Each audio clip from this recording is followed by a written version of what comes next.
The test is in 4 parts: Part 1, Part 2, Part 3, and Part 4. Now look at Part 1. Part 1. You will hear a telephone conversation between a hotel receptionist and a customer. First, you have some time to look at questions 1 to 5.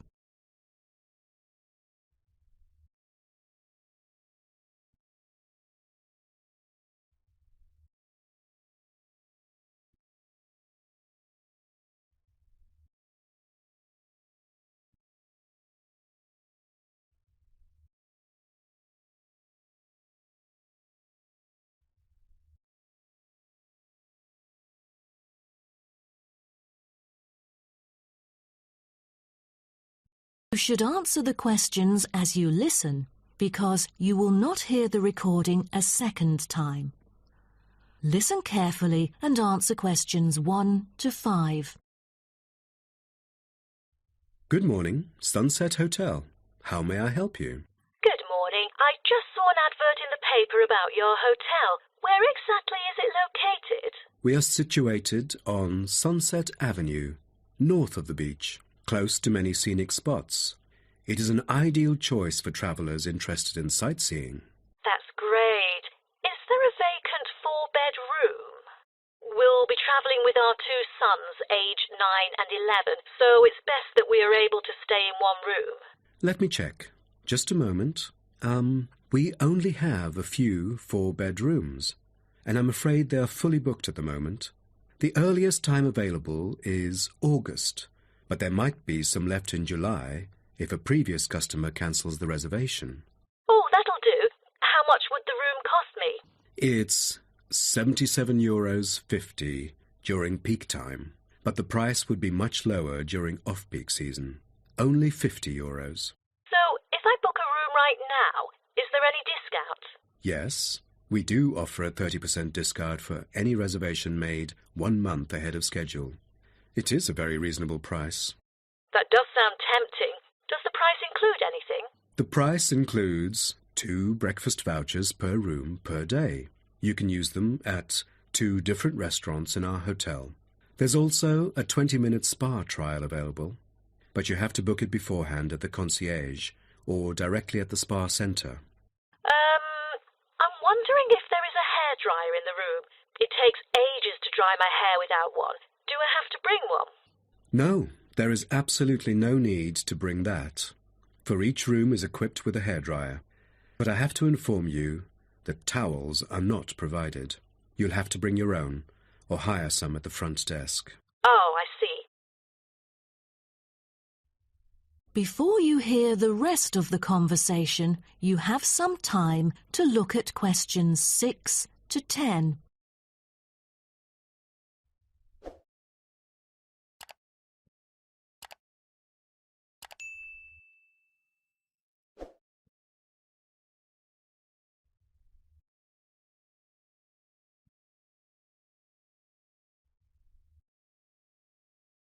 Now listen and answer questions 6 to 10. Before making a reservation, can you tell me a little bit more about your hotel? Sure, no problem. We aim to please our guests by providing impeccable service at all the modern amenities, trying to make them feel at home. In the lounge, there are a list of books, ranging from contemporary literature to classic poetry, free for any guest to read. There is also a games room, offering a number of indoor games, including popular board games like Monopoly, as well as the beloved table soccer. A nice place to go on rainy days. Are the computers available in the hotel? I might have a few emails to respond to during my stay there. I'm afraid we currently do not provide any for our customers. However, internet is available within our hotel premises. Just use the room number and the guest name to log in. That means I have to bring my own laptop then. All right. Because I'm travelling with my 2 sons, is there anything that they might be interested in? Yes. A popular activity here for children is collecting shells on the beach. Our hotel has a private beach.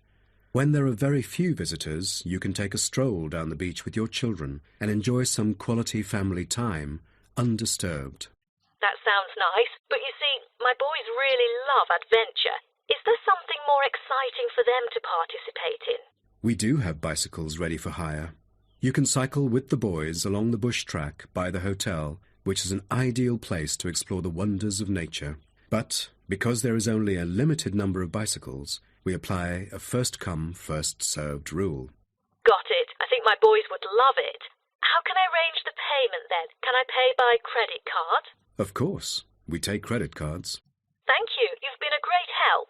My pleasure, Ma'am.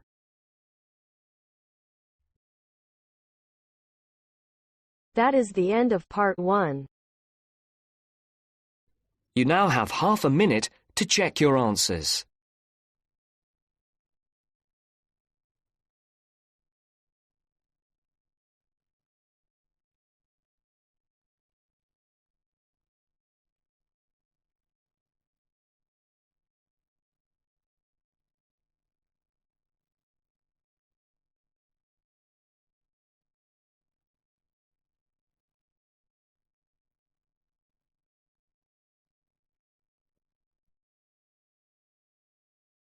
Now turns to part 2.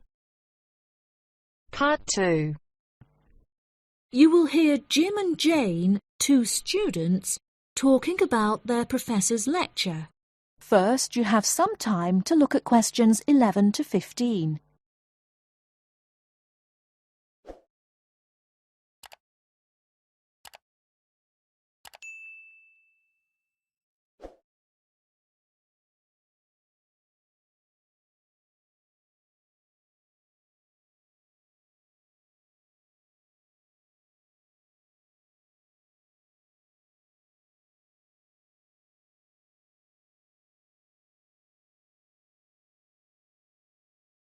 Now, listen carefully and answer questions 11 to 15.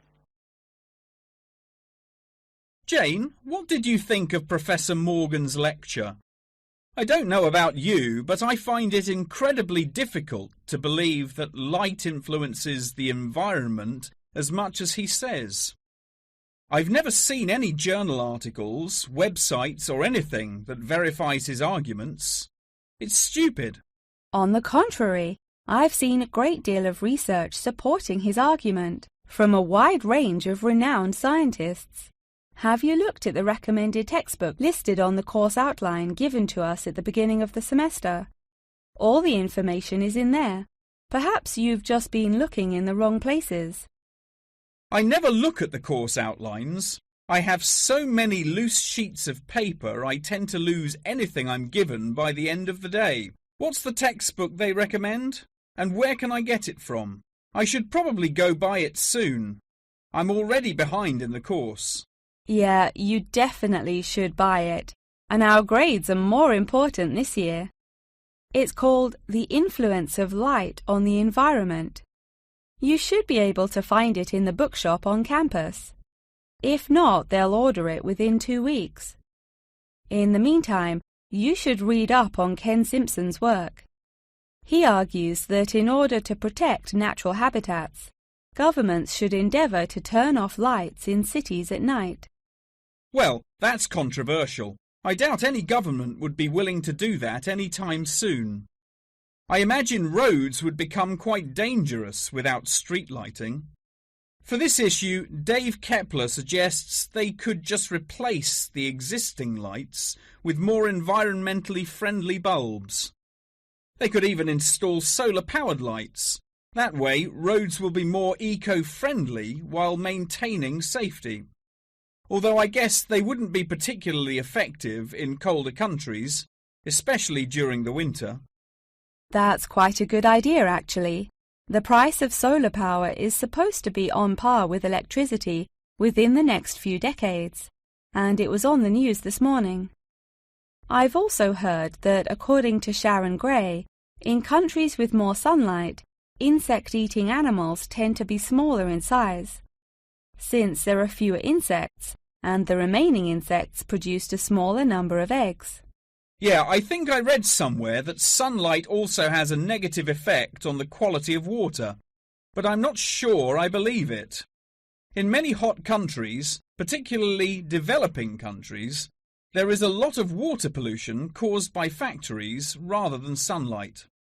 Nevertheless, Maria Jackson says that in direct sunlight, the surface of the water becomes more translucent. Therefore, it affects the amount of sunlight that aquatic insects can absorb. Not much research has been undertaken to prove Jackson's theory, but it seems to have been widely accepted anyway. I've never heard of that. I'll have to look it up on Google. The only other theory I've studied is Barbara Swallow's study on how declined insect population adversely affects the frog population. Not that I'm complaining. I hate insects, especially spiders. You have arachnophobia? I never would have guessed. Didn't your brother have a pet black widow spider? Yes, he did, and I hated it. It escaped from its cage once, and we never found it. I had nightmares for months. Before you hear the rest of the talk, you have some time to look at questions 16 to 20.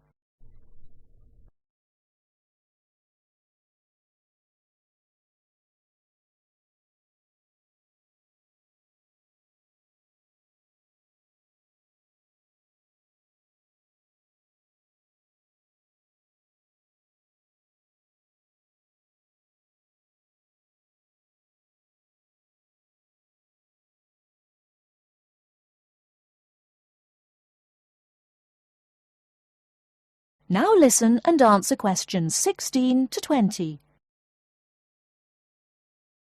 Okay, now I'm getting goosebumps. Let's change the subject. What's your stance on natural and artificial light? Honestly, I'm not sure it makes much difference which one you use. Species will die out either way. I think the real argument we should consider is global warming and protection or replacement of finite fuels. Solar power provides us with an incredible opportunity to replace electricity, and governments should definitely increase spending on research in this field.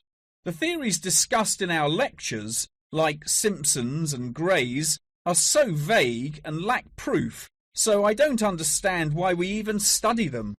I see what you mean. I don't like learning unsupported theories for exams, and I'd rather spend my time learning something else.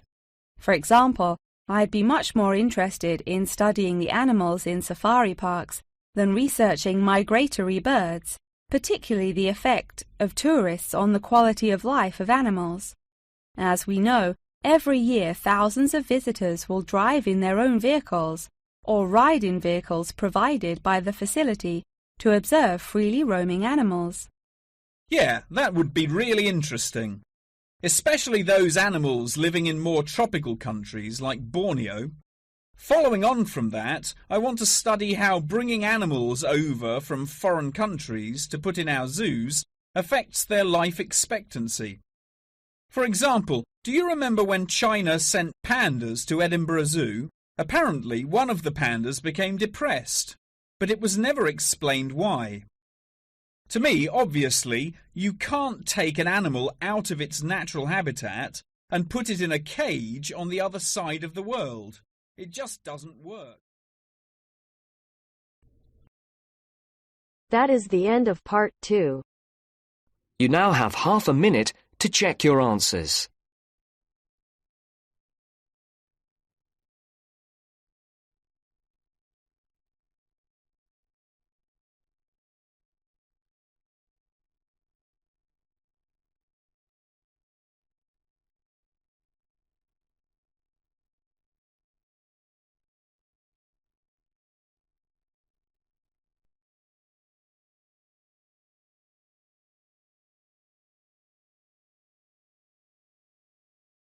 Now turns to part 3.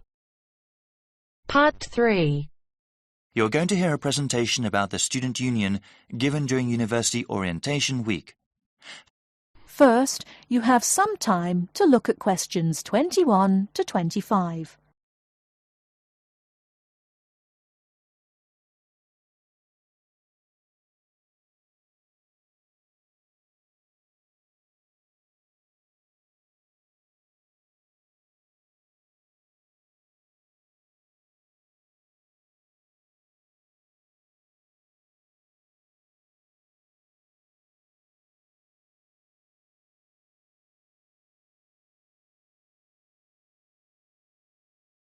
Now listen carefully and answer questions 21 to 25.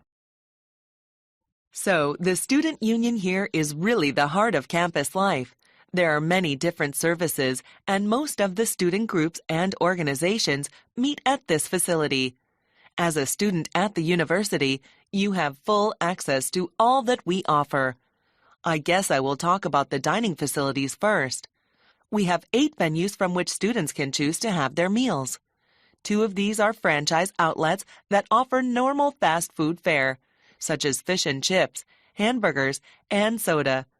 One dining area has a do-it-yourself system.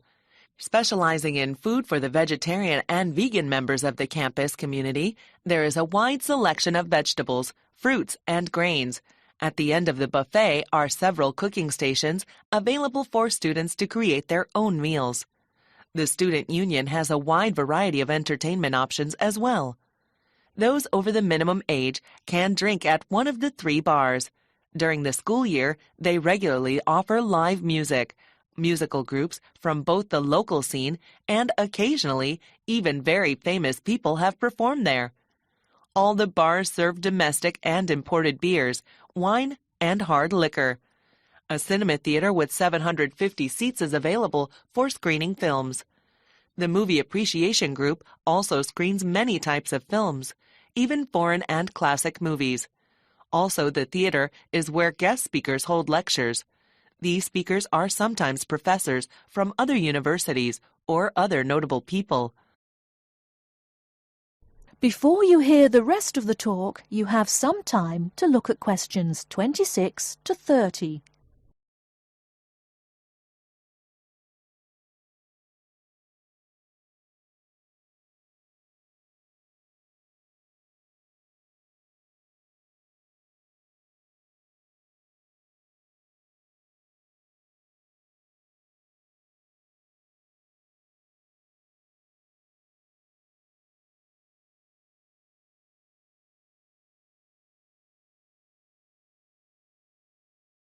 Now listen and answer questions 26 to 30.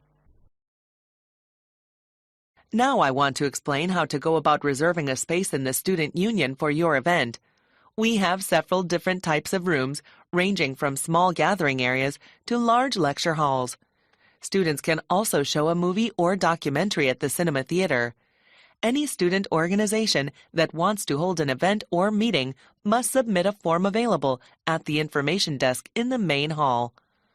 On this form, you must provide a name, their contact information, a short description of the event, the type of room required, and the time and date you need it.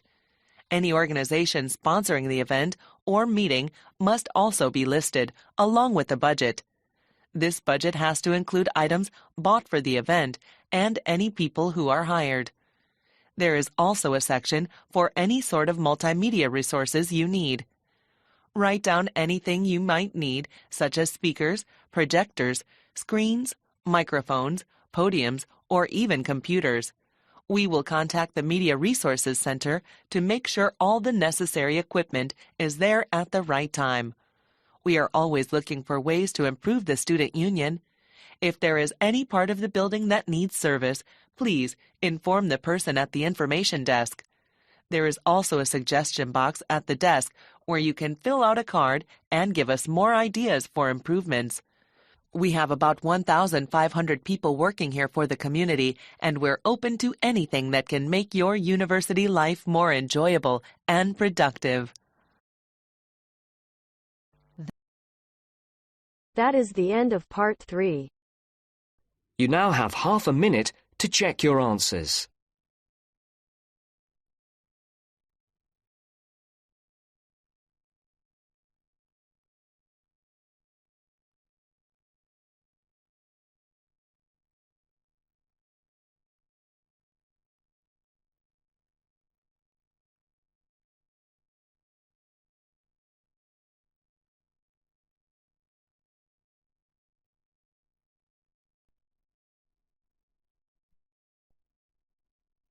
Now turns to part 4.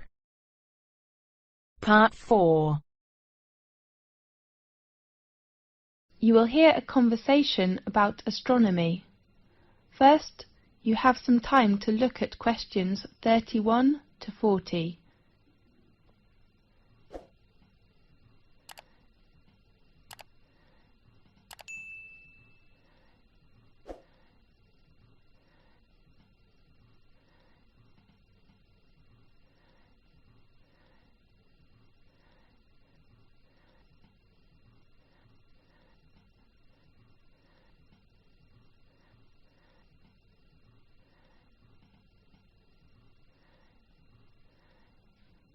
Now listen carefully and answer questions 31 to 40.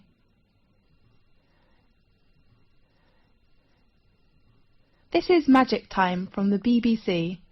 I am Faith. In today's programme we invite a Professor of Astronomy. Welcome, Lewis. Thanks a lot, Faith. What magic information will you introduce to us? We all know the Leonidas in August are coming. So today, let's talk about meteors. Good topic. At one time or another, almost everyone has glimpsed a swift little streak of light dashing across the night sky. Nearly everyone makes wishes when they see them and blame both good and bad luck on their presence. Yes, these sudden celestial visitors are meteors. We often call it shooting star. The glowing trails are caused by the incineration of a piece of celestial debris entering our atmosphere. Many meteors are quick flashes, but some last long enough for us to track their brief course across the sky. Right. Now and then, a meteor truly will light up the night, blazing brighter than Venus, although rarely, even brighter than the moon, leaving in its wake a dimly glowing trail that may persist for minutes. Lewis, can we see some meteors every night in 1 year? Yes. Under a dark sky, any observer can expect to see between 2 and 7 meteors each hour, any night of the year. These are sporadic meteors. Sporadic meteors? Yes. Their source bodies, meteorids, are part of the dusty background of the inner solar system. Several times during the year, Earth encounters swarms of small particles that greatly increase the number of meteors. The result is a meteor shower, during which observers may see dozens of meteors every hour. Concentrations of material within the swarms may produce better than average displays in some years, with rates of hundreds per hour, and were treated to a truly amazing display in which thousands of visible meteors can be seen for a brief period. The phenomenon is called meteor storms, which are more magnificent than meteor showers. Aha! That's wonderful! Definitely. The meteors that appear during a meteor shower seem to come from one point in the sky. This illusion is an effect of perspective, just as a roadway seems to converge in the distance. Usually, meteor showers get the name of the constellation from which the meteors appear to radiate. Such as during the Perseid shower in August, meteors seem to streak from a point in the constellation Perseus. When is the biggest meteor storm? According to records, in 1833, a storm of 60,000 meteors an hour shocked the world. 60,000? That's unbelievable! By the 1860s, scientists had known that many meteor showers were annual, including the normally placid Leonids, which produced the big storm, and that they were somehow related to comets. Really? Yes, but most of the meteors people have seen during one of the annual showers arise from fluffy particles not much larger than sand grains. As a particle enters Earth's atmosphere, it collides with gas atoms and molecules. The particle becomes wrapped in a glowing sheath of heated air and vaporized material boiled off its own surface.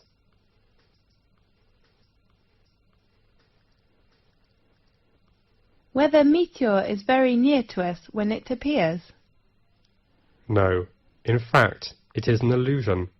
However, even well-trained professionals can be fooled, such as airline pilots have swerved to avoid meteors that were actually 160 kilometers away. A meteor that appears brighter than any of the stars and planets is a fireball. Fireball? That's so interesting. Yeah. Most meteors are seen 80 to 120 kilometers above the ground. Sometimes someone will claim to see a fireball land on a hilltop. But in fact, a real fireball first appears at a height of about 125 kilometers and loses its brightness while still at least 20 kilometers above the ground. Yes. What colours do meteors have? Usually, most meteors look white, but some also appear blue, green, yellow, orange, or even red. What will happen if a meteoroid gets to the surface of the Earth without being completely vaporized? It will be a meteorite. I heard meteorites were long ago thought to be cast down as gifts from angels. Yes, and others thought the gods were displaying their anger. Really? As late as the 17th century, many believed they fell from thunderstorms. They were nicknamed thunderstones. Many scientists didn't believe the accounts of people who claimed to have seen meteors, and some experts were skeptical that stones could fall from the clouds or the heaven. Yes. One of the most significant meteorite events in recent history destroyed hundreds of square miles of forest in Siberia on June the 30th, 1908. According to local witnesses, a ball of fire streaked through the sky and seemed to enter the atmosphere at an oblique angle. It exploded, sending out hot winds and loud noises, and shaking the ground enough to break windows in nearby villages. Small particles blown into the atmosphere lit the night sky for several days. So, nowadays, the prevailing theory holds that a meteor exploded just above the surface. Yes. Most impact craters and basins larger than the meteor crater are heavily worn away or have been buried by rocks and dirt as the Earth's surface changed. At present, Chicxulub Basin, centered in Mexico's Yucatan Peninsula, is the largest one. The diameter of basin is around 300 kilometers. Rock samples obtained by drilling into the basin show that an asteroid struck the Earth there about 65 million years ago. Does that the same period with the dinosaurs disappeared? That's right. Many scientists believe this debris caused climate changes which made the dinosaurs not survive. We do really hope that will never happen again. Right. OK, thanks for watching today's programme. See you next week. That is the end of part 4. You now have half a minute to check your answers.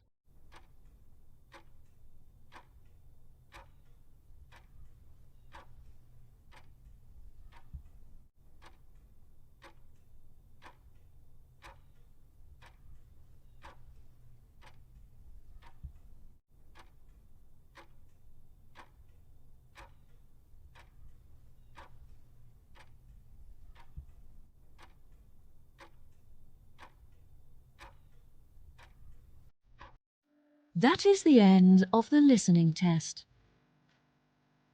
In the IELTS test, you will now have 10 minutes to transfer your answers to the answer sheet.